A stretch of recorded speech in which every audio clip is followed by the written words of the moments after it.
In my opinion, the segment of the market which Canon is strongest in currently is the corporate and commercial world. The C200 in particular has been very popular for people working with corporate clients.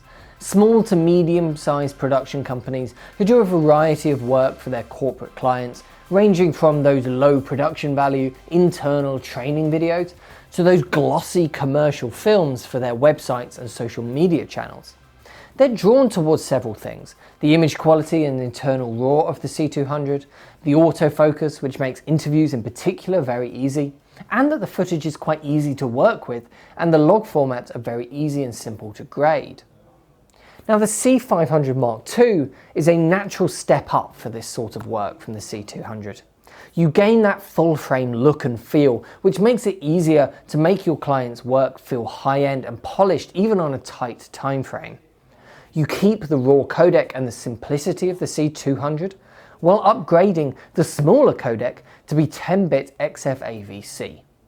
Plus all the other advantages of the C200 are still true here: the solid autofocus performance, the compact size, the great colors and simple workflow.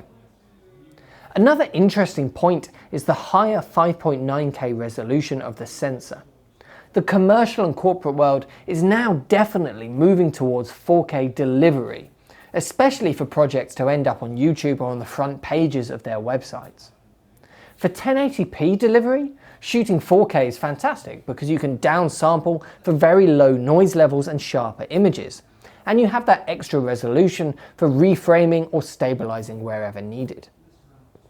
As we move towards 4K delivery, we need to look at higher resolutions to be able to do the same thing, and 6K is an obvious choice for this. So if you use that 5.9K RAW, you get all of those advantages for your 4K projects. And if you're in XFAVC, you can't get that 5.9K resolution, so you don't get the reframing advantages, but you still get the downsampling benefits because Canon are using the whole 5.9K resolution and downsampling down to 4K already for you. And this is why the XFAVC has slightly less noise than the RAW and it looks so sharp. It's because you're already taking advantage of that higher resolution sensor and downsampling even when recording 4K. It's also easy to miss how useful the autofocus is for interviews, and I've spoken about this many times on this channel. But for people working with corporate clients, interviews are often the most important part of their work, and having reliable autofocus like this is just so useful. If you're sitting down with somebody from the company to interview, normally you don't have a whole crew. Most people would be operating the camera and conducting the actual interview themselves.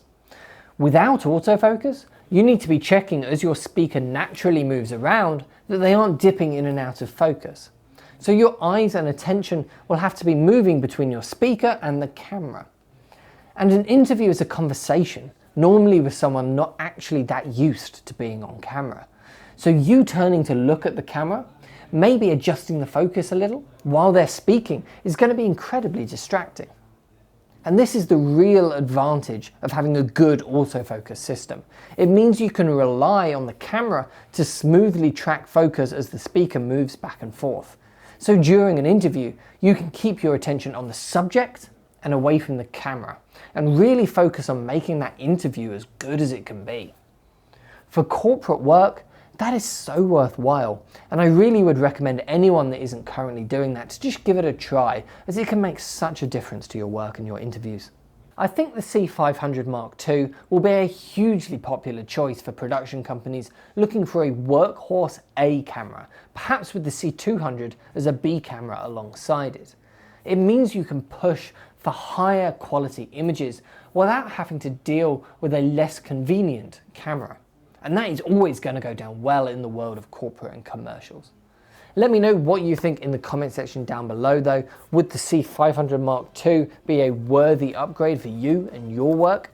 And remember, if you want to buy the camera for yourself, then talk to our sales team or head over to proav.co.uk. Thanks very much for watching, and I'll see you in the next one.